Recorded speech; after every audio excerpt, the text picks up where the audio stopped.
Hey everyone, welcome back to part two of Taylor Kerbs' episode. We continue to talk about putting processes into place for your business to give you some more freedom, and we talk about education and all the fun stuff. So continue to You're listen. doing it. You're listening to the Idaho Business Podcast with your friend, host, and all-around great guy and owner of New Clean Commercial Cleaning, Spencer Ward. So, you've been in business for almost, over. What's one of the biggest mistakes you've caught yourself making? Biggest mistake. Going into a business, I wish I would have studied more about being compliant with your state, with insurance. We did have a really good insurance policy. I wasn't very familiar with workman's comp. We never got in trouble for those things, but there's specific industries when you're crossing state lines, proper licensing, tariff stuff that you need. And I didn't know that at first. I thought I knew everything, but there was so much more that I needed to learn about that. So that definitely was a speed bump or something that I had to learn the hard way over. And something else though is, when we were growing, my goal was to be out of the truck by summer 3, and I was out by year 2. But when problems were coming up, your first instinct is like, I'm gonna jump back in the truck and just fix it. I told myself that's not lasting. I can't solve those problems by me jumping back into the truck. So whenever a problem came up, you create a system, a process for it, and you only make the same mistake one time. So that was something that I had to learn. I didn't just jump in the truck, but I had to learn inside, be like, hey, let's figure a different way out. So the Bust and Moves isn't relying on Taylor to do all the moves. Bust and Moves relies on Taylor to grow, to perfect, and stuff like that. So that was something I had to learn.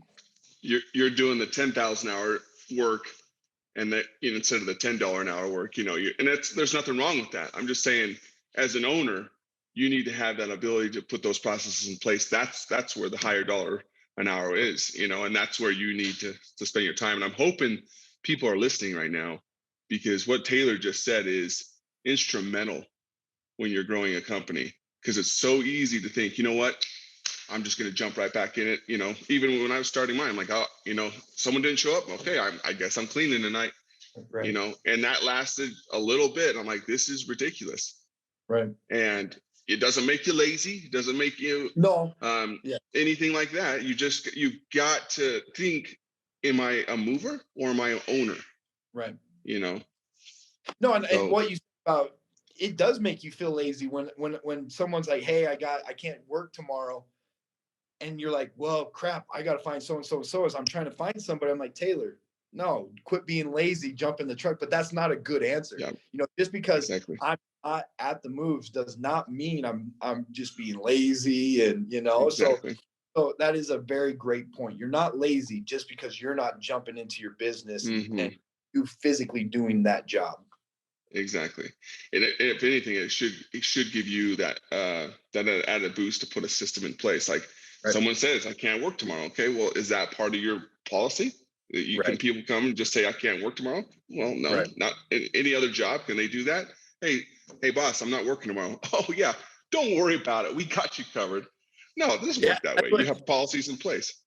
From day one, I let the guys know we have a very no-show policy and a very strict late policy, because in our industry, we only get the customer for a day. They might move again in a couple of years, but we get them for one day. So that one day, if we show up late, that's all they know about the company. If we say, 4 guys are going to show up to your job and only 3 show up because someone called in, they're right then and there, they say they're not going to fulfill what they promised us.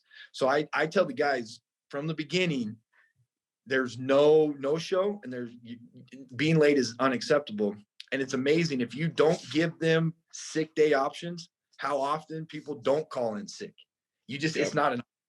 Now we have enough trust and respect between me and the workers that when they say, Taylor, I'm sick, I say, can you work? How sick are you? And they're like, well, I can work. I'm like, are you sure? Like, I really, Yeah, you don't get the opportunity to not call in. We leave that policy, like you said, we have, sure. we put that in process and policy right up front. That's right, man. I always say, you have my trust until you don't, and you Yeah. learn that people that take advantage of it and the people that don't. And like for ours, I feel like a big one of mine, you've heard on the podcast probably over and over again, is just having those core values in place. For my company, it's be honest, work together, have fun, and make money. And people know within our company, hey, if I'm making a decision that contradicts one of those core values, like that's on me. So Right. when they know, Right. hey, I'm Absolutely. sick, or especially with COVID stuff going on, hey, I was exposed to someone. Okay, perfect. Go take care of yourself. Bring us a Right. doctor's note from the test you're taking, so we have verification of everything. So Right. all of our ducks are aligned. So they know, like there's that what's the word I'm looking for? The validation, Right. process after stuff like that happens. So Right. that's true, man. I like what you're saying. I like what you're saying because it's so relevant today. Relevant, excuse me. Relevant. And I I grew up in Aberdeen, I guess, but No, anyway. I'm a college dropout. It But I sounded did correct, so you're fine. I did go graduate from Idaho State University. So where were you there? English class? Okay. Yeah. So anyways, but no, it's so true, dude. I really hope people are listening to this episode because it's huge to get that understanding. Right. All right, let's move on to the lightning round here. But before I do that, there is one more question I better ask. What's some of the best advice for our audience? You know, based upon like just moving, based on your experience. Like what would you tell your audience looking for maybe a moving company or something like that? So marketing to me, marketing is to obviously get more jobs, but it's to build trust. So when you're Mm-hmm. looking for in any service industry, really do your research on them and see if that company jives with your own personal core values.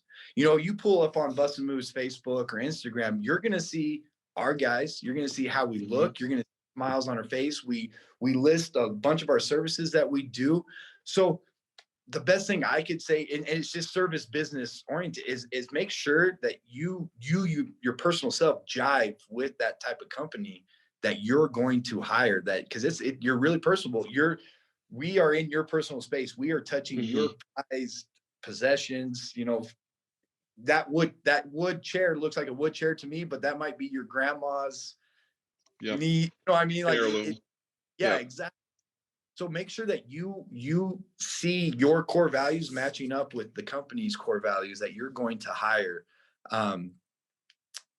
That I just find a company that you can trust and that you can see that it's transparent. Mm-hmm. It's transparent that when I call Bus and Moves, I know this is going to happen. I know that I'm going to get this type of information, and I know these movers and that equipment's going to show up. They know everything just by looking us up. They can see how our whole process works almost. I like it, dude. And especially, your business and even my business is probably heavily impacted by referrals. Right. Right. When people do well. So like that trust that you're talking about building is instrumental in growing your business. So Absolutely. Yeah, absolutely. I love it. Okay, now in the lightning round, sponsored by Sensations Spa. Get your mani-pedi on, get your tan on. I already got a spray tan yesterday, so I don't look transparent in the sun in Mexico. My wife will laugh at me. So they did that. It was a little awkward, but they did it. So give them a call. They'll be happy to get your call. We'll be getting some good deals from them here soon. But mention the podcast when you call, and it's 237-7866. Give Sensations a call today.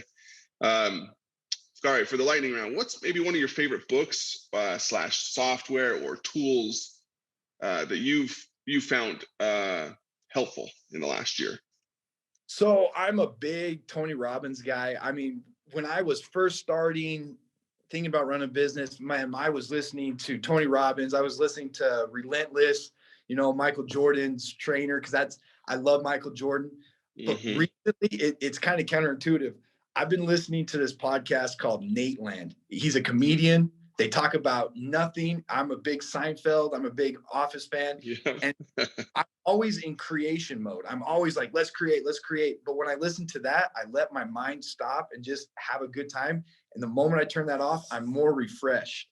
It's weird. So it's kind of counterintuitive. But right now, Nate Land podcast, comedic relief has been the game changer in my life. I'm happier. I do more for work. You know, I don't always just feel like I'm in the grind. It's weird, but it's working for me right now. Hey, you know, the more you talk, the more I think, man, we're pretty alike, because just recently, I just kind of got fed up with politics and stuff. Yeah. So recently, I stopped listening to all the political channels on XM when I'm driving, and I listened to Larry Blue Collar Comedy channel on XM, and like you said, it unlocks your creativity, and you feel more refreshed and ready to go at the office, and you have things running in your head instead of being frustrated with the news. You know, no matter what, you're a Democrat or Republican, doesn't, you know, we're not a political podcast, but it's frustrating out there. So you got to have something that can make you laugh and bring some light into your life. Yeah. So Nate Land podcast. It's Nate Bargatze, clean comedy. You know, I would let my kids come in and listen to it. It's a good, it creates, it's just funny, and it just helps you be super. I love it. All right. I'll have to subscribe to that one for sure. There you go. Okay. Speaking of Tony Robbins, have you read the Awaken the Giant Within? No, I listen to YouTube mostly, all of his speeches. Yeah. If you do that, and I know you probably drive a lot too. I love to Audible, but Awaken the Giant Within from Tony Robbins is a shorter book. That one was huge for me. That's a good one. So just because you're a fan of his. Yeah. All right. What's one of the biggest myths business owners need to know the truth about in your eyes? Biggest myth. I mean, this might be a little controversial with our area. I think the biggest myth of being a business owner is you have to have a degree. I'm a little different. To run a business, I don't think you need a college degree. I feel like those 4 to 5, I mean, 7, it took me 7 years. I spent a lot of money in college. If I had all that money to put into bus, oh my goodness. So I feel like, to me, there's so many resources out there to use, to spend your time with. I think there's 3 ways to start a business. One, if you're going to go to a higher education, go to a trade school. Learn a trade, start a business around that trade. 2, work for a company that you would like to run your own business in, learn how they do it, and then start your own. Or 3, just dive in. Just start right now with whatever just start. That's what I do. It just start, and it's going to I personally feel like it's better to learn as you go than to be like, hey, I know this, and this. Now I'm going to go, because you're never going to know this, and this until you start. You know, I thought payroll, you just plug it into QuickBooks and then there you go. No, there's so much that you're not going to learn until you just start. It's true. It's true. Put a deadline out there and start. Because if you say, hey, I'm going to do that one day, you're not going to get crap done. Right. Say, on June 1st, X, Y, and Z is going to be ready, and I'm going to hit the ground running. If you don't put a deadline to something, you're not going to do it. So, and Tony Robbins says, you won't do things until you make it a must. I must do this, not, oh, I should do this. It's I must. Once it's I must, you're going to do it. So when you have that deadline, I must get this, and this done by that deadline, you're going to get it done. So definitely, I 100% agree with you.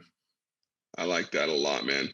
And, you know, not putting anything against higher education, because of course I've got a 4-year degree, but I'm in the same wavelength as you, unless you want to be a doctor or an accountant or something specific. You know, man, especially with those trades like you just mentioned, they're so underserviced right now. there's a huge opportunity for them. And I read the stat years ago, but they said only 20% of the jobs out there require a 4-year degree. So that's huge. And if, it could be different now. I don't know. But either way, I just think there's a better way, like you said, sometimes to spend your money than this, to go in and do a doctor's degree in underwater basket weaving and think you're going to be able to pay off all those loans, So. Well, and there was one class that I really do pull back on, and he was a guest on your show, John Nye. I really, his marketing class. I mean, if you could go to college and say, I want to take this class and this class, I'm all for that. What I have a problem with is all these elective classes that you have to take. Yep. I wanted to run a business, so let me take marketing, let me take accounting, stuff like that. And so that's just my problem is, I would have paid all the money that I spent on college. I would have paid for John Knight's class, that one class, and you notice that the reason, I've had 2 professors on here, and they were all both ex-professors of mine, because I've got the most out of their classes. Pauline Theros in my PR classes, and John Nye in my marketing classes. I think there was another business professor back in the day, Hoover and ISU, business professor. I think Hoover, something like that. He was, people didn't like him because he was rough, but man, I thought he was brilliant when it came to stuff. Right. So if I could find him, I would definitely have him on the podcast too, because I thought I got a lot out of his class. But yes, that's true, man. John Nye was instrumental, and he really helped me. His services marketing class really opened my eyes. I'm like, geez, this guy, he's been around the block. He knows what he's doing. He's not just taught it. He's practiced it, and he's been successful at it. So yeah, he's a stud. And I mean, when I see him, I talk to him. Facebook, he's still and he's just a good guy all around. So 100% is well worth my 7 years of going to college. Oh, for sure, man. I still see him at Gold's Gym once in a while, so he's a good dude. So, all right, get down here towards the end. Is there anything that I should have asked that I didn't? I remember I was reading that list of questions, and there were some good ones, but now I can't remember off the top of my head. I feel like we touched a lot of good things during this. I feel like, and you're doing good work here. I appreciate it, man. No, this will be a good one, and this will actually be top 2-part episodes with you. So you'll probably take up a 2-part thing. So this is great. And Taylor, I appreciate you being on the show with us. All the luck and best wishes for best of moves. I may be using you for the commercial side here for a commercial move in the next within the next year. Perfect. But if those that are listening to us right now and they're thinking, man, I like this Taylor guy. How do I get a hold of him to start moving me for my upcoming move? So you can go to our website, busandmoves.com. You can request a free quote right then and there. And one of our sales reps, either Marcella or Kylie, will give you a call back. They're fantastic. They're lovely. They want to help make this process really fun. Our phone number is 208-557-3328. Give us a call, text us, Facebook, Instagram, get a feel for the company that you're about to hire. So we're out there. I like it, man.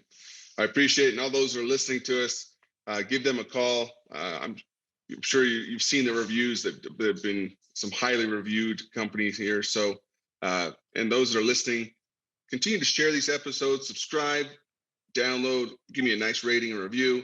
And until next time, guys, have a good one. See ya. Congratulations on spending a couple of minutes getting a little bit smarter, having some fun, and supporting the Idaho business community. If you're feeling the love, make sure to subscribe, rate, and review on iTunes, Stitcher, or wherever you are.